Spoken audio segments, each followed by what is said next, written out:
No question number 24, ये limiting reagent वाला जो क्वेश्चन किए उसी लिमिटिंग रिएजेंट के यूज का ही क्वेश्चन है। कैसे पहले डेटा समझते हैं। एक रिएक्शन लिखा हुआ और इस रिएक्शन में जो रिएक्टेंट रिएक्ट कर रहा है वो मोल्स के टर्म में किस रेशियो में रिएक्ट कर रहा है। नाइट्रोजन यहाँ पे 1 मोल है। ऐसा क्वेश्चन बनाने के लिए सबसे पहले आपको रिएक्शन बैलेंस करना पड़ेगा। अगर रिएक्शन बैलेंस नहीं है क्वेश्चन नहीं बनने वाला। तो पहले बार चेक कर लीजिए रिएक्शन बैलेंस है, ठीक। तो रिएक्शन बैलेंस है, ये 1 मोल है, इसके आगे 3 लिखा हुआ है मीन्स ये 3 मोल्स है, आगे 2 लिखा हुआ है मीन्स ये 2 मोल्स है। तो हम क्या कहेंगे 1 मोल ऑफ नाइट्रोजन रिएक्ट करता है 3 मोल ऑफ हाइड्रोजन से, तो 2 मोल्स NH3 बनता है। अगर इसी चीज को मास के टर्म में लिखें तो कितना ग्राम नाइट्रोजन रिएक्ट करता है कितने ग्राम हाइड्रोजन से, ये बताना चाहते हैं पहले। नाइट्रोजन कितने हैं, 2 नाइट्रोजन मीन्स 1 नाइट्रोजन 14, 2 नाइट्रोजन 28 ग्राम लगा दीजिए क्योंकि मोल्स के टर्म में ग्राम लगा के रखिए। हाइड्रोजन कितना है 3 to the 6 हाइड्रोजन, एक हाइड्रोजन का मास 1, 6 हाइड्रोजन का 6 ग्राम लगा दीजिए 6 ग्राम। नेक्स्ट NH3 में एक नाइट्रोजन है 3 हाइड्रोजन है, एक NH3 14, 3 हाइड्रोजन 3, 14 + 3 17, एक NH3 मिलकर 17 ग्राम का है, वहां पे 2 NH3 है, डबल कर दीजिए 34 ग्राम। सही है। ऐसे भी आप समझ सकते थे कि law of conservation of mass के अकॉर्डिंग रिएक्टेंट का मास इन दोनों का मास को सम करिएगा जिसके मास के बराबर आना चाहिए, और देखिए आ भी रहा है तो हम लोग सही बनाए। तो ऐसे भी कह सकते थे।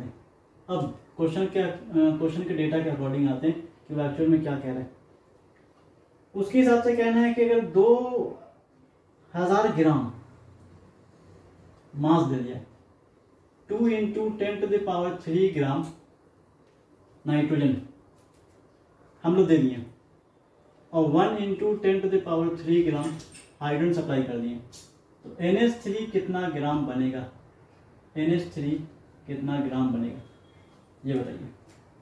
तो अभी थोड़ा देर पहले ही हम लोग देखें क्या जितना भी क्वांटिटी दे दिया जाए सारा का सारा रिएक्ट कर जाएगा। अगर 2000 ग्राम हम दे दिए नाइट्रोजन और 1000 ग्राम हाइड्रोजन दे दिए तो क्या सब का सब रिएक्ट कर जाता है? ऐसा नहीं है। रिएक्ट करने का एक फिक्स रेशियो जो यहाँ पे देखे थे, यहाँ किस रेशियो में रिएक्ट कर रहा है 1:1 में। 300 एटम ए का 300 मॉलिक्यूल बी चाहिए था, जबकि यहाँ पे दिया हुआ क्या क्वेश्चन में 300 एटम ए का है 200 मॉलिक्यूल बी का है, तो जितना दिए सबका सब रिएक्ट कर गया। ऐसा तो नहीं हुआ। 300 एटम्स ए का 200 मॉलिक्यूल्स बी से रिएक्ट नहीं किया। 200 मॉलिक्यूल के लिए 200 एटम चाहिए था ए का, ये ज्यादा है, 100 एटम ज्यादा था। तो जितना डेटा दे दिया जाएगा जरूरी नहीं है कि सबका सब रिएक्ट कर जाए। हम सोचेंगे 2000 ग्राम मीन्स 2 kg नाइट्रोजन दे दिए और 1000 ग्राम मीन्स 1 kg हाइड्रोजन, तो 2 kg नाइट्रोजन दे दिए 1 kg हाइड्रोजन दे दिए, सोचेंगे सब नाइट्रोजन सब हाइड्रोजन रिएक्ट कर जाए, ऐसा नहीं होने वाला है क्योंकि ये फिक्स रेशियो में रिएक्ट करता है। तो फिक्स रेशियो पहले हम पता करेंगे क्या है फिक्स रेशियो। फिक्स रेशियो यहाँ standard chemical equation balanced chemical equation से निकलता है। रेशियो क्या है 28/6, 28:6 के रेशियो में रिएक्ट करेगा। कैसे? हम अपने से सॉल्व कर रहे हैं। यहाँ पर मान रहे हैं कि हाइड्रोजन हम लिए हैं वही 2000 ग्राम 2 × 10⁻³ मीन्स कितना 2000 ग्राम, और नाइट्रोजन और हाइड्रोजन का मास हमको नहीं पता है, इसका मास पता करना है। मान रहे नहीं पता हमको। क्या कहने का मतलब 2000 ग्राम अगर नाइट्रोजन आप देते हो तो कितने ग्राम हाइड्रोजन का जरूरत पड़ेगा हमको नहीं पता, हम निकालना चाहते हैं। कैसे निकलेगा? इसका रेशियो जो आएगा 28/6 का वही 2000/x का रेशियो भी आना चाहिए, दोनों का रेशियो, क्योंकि ये ही रेशियो फिक्स होता है। ये रेशियो हमेशा इस रेशियो में ही रिएक्ट करेगा। अगर यहाँ 28 है यहाँ 6 है, यहाँ अगर हम 14 ग्राम देंगे यहाँ 3 ग्राम चाहिए, इसका आधा किए तो इसका आधा करना पड़ेगा। रेशियो मेंटेन रहना चाहिए। यहाँ से आप इसको सॉल्व कर दीजिए। 2 से देखिए 14 टाइम्स में, 2 से देखिए यहाँ 1000 टाइम्स में, 2 से देखिए यहाँ 3 टाइम्स में, 2 से 7 टाइम्स में। x इधर आ गया, वैल्यू आ गया 3000/7 ग्राम। इसको सॉल्व करिए, कितना आ रहा है 428.5 अप्रोक्स, आगे फिर आता ही जाएगा इतना ग्राम। इसका मतलब क्या है? इसका मतलब है कि हाइड्रोजन 428.5 ग्राम, 428 ग्राम जिसको हम लोग कहेंगे आम भाषा में, 428.5 ग्राम, इतना ग्राम हाइड्रोजन का जरूरत है। और हाइड्रोजन दे दिया कितना, सप्लाई कर दिया कितना? कोई अनाड़ी आदमी था इंडस्ट्री में, जो इंडस्ट्री में 1000 ग्राम सप्लाई कर दिया, तो 1000 ग्राम वहाँ पे रिएक्ट नहीं, 1000 ग्राम का जरूरत था ही नहीं, जरूरत बस इतने क्या है, बहुत ज़्यादा सप्लाई करना तो 500 ग्राम सप्लाई करिए, ये 1000 ग्राम एक्सेस सप्लाई कर दिया, जरूरत इतने क्या। ये जो अमाउंट है वो रिएक्टेड अमाउंट है, इतना हाइड्रोजन रिएक्ट कर जाएगा, बाकी कई हाइड्रोजन बचा रह जाएगा, जो जरूरत से ज्यादा है बचा रह जाएगा। तो लिमिटिंग रिएजेंट, एक्सेस रिएजेंट कौन हो गया? हाइड्रोजन। हाइड्रोजन यहाँ पे ज्यादा है, तो यहाँ हम निकालते थे, एक्सेस रिएजेंट हो गया हाइड्रोजन, हाइड्रोजन जरूरत से ज्यादा है। अगर ये एक्सेस रिएजेंट है तो फिर ये लिमिटिंग रिएजेंट है, तो लिमिटिंग रिएजेंट वाला भी क्वेश्चन बन जाएगा यहाँ पर। तो हम ऐसा ही बता सकते हैं कि लिमिटिंग रिएजेंट कौन हो गया? लिमिटिंग रिएजेंट हो गया नाइट्रोजन, कम है। एक्सेस रिएजेंट कौन हो गया? एक्सेस रिएजेंट हो गया हाइड्रोजन। क्वेश्चन में तो नहीं पूछा है लेकिन हम बता दे रहे हैं। नेक्स्ट क्या कह रहा है? मास ऑफ NH3 निकालना था। मास ऑफ NH3 कैसे निकलेगा आप खुद सोचो। अभी थोड़ा देर पहले हम आपको बताएं कि law of conservation of mass के अकॉर्डिंग रिएक्टेंट का मास को सम करिएगा, प्रोडक्ट के मास के बराबर आ जाएगा।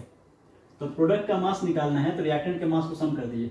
तो रिएक्टेंट 1000 ग्राम रिएक्टेंट नहीं है, 1000 ग्राम रिएक्ट नहीं कर रहा है, जो ग्राम रिएक्ट कर रहा है वही रिएक्टेंट है, इतना ग्राम रिएक्ट कर रहा है। तो हाइड्रोजन इतना ग्राम रिएक्ट कर रहा है, मीन्स हाइड्रोजन का ये अमाउंट रिएक्टिव अमाउंट है, तो रिएक्टेंट इतना ग्राम कहलाएगा। ये ग्राम रिएक्टेंट है, ये ग्राम रिएक्टेंट है। 2000 ग्राम नाइट्रोजन के साथ 428.5 ग्राम हाइड्रोजन का जरूरत है। इस तरीके से अगर आप सॉल्व करिएगा तो 2428.5 ग्राम, इतना ग्राम NH3 फॉर्म हो जाएगा। तो जो मास ऑफ NH3 फॉर्म करने बोल रहा था, मान लेते हैं ये y है, तो हमको y का वैल्यू मिल गया। y का वैल्यू हो गया 2428.5 ग्राम। अगर इसको साइंटिफिक नोटेशन में करेंगे तो हो जाएगा 2.4285 इंटू 10⁻³ ग्राम। जैसा क्वेश्चन में डेटा दिया था जिस फॉर्म में, उसी फॉर्म में करेंगे तो ये इतना आ जाएगा। ये फर्स्ट पार्ट था। सेकेंड पार्ट क्या कह रहा है? सेकेंड पार्ट कह रहा है कि क्या इसमें से कोई ऐसा होगा जो रिएक्ट नहीं कर रहा है, कोई ऐसा चीज होगा जो रिएक्ट नहीं कर रहा है, या कुछ अमाउंट ऐसा होगा जो रिएक्ट नहीं करता हो। हाँ, ये तो है। कौन सा? हाइड्रोजन। जो क्वांटिटी में कम पड़, जो क्वांटिटी में ज्यादा हो जाता है वही रिएक्ट नहीं कर पाता है। 2000 ग्राम के साथ 428.5 ग्राम रिएक्ट कर रहा है, बाकी 1000 ग्राम में इतना ही रिएक्ट कर रहा है, बाकी तो बचा हुआ है। इसका मतलब हाइड्रोजन का कुछ अमाउंट अनरिएक्टेड है। अनरिएक्टेड अमाउंट है, पूछा था, यस, हाँ है। तीसरा, थर्ड पर क्या पूछा? If yes which one and what will be its mass. अगर सही में कोई अनरिएक्टेड रिएजेंट है, अनरिएक्टेड रिएक्टेंट है, तो वो कौन सा है? नाइट्रोजन क्या हाइड्रोजन? तो बता देते हैं हाइड्रोजन है। हाइड्रोजन का कुछ अमाउंट रिएक्ट नहीं कर रहा है। कितना अमाउंट रिएक्ट नहीं कर रहा है वो निकालने बोल रहा है। तो मास ऑफ अनरिएक्टेड हाइड्रोजन कैसे निकलेगा?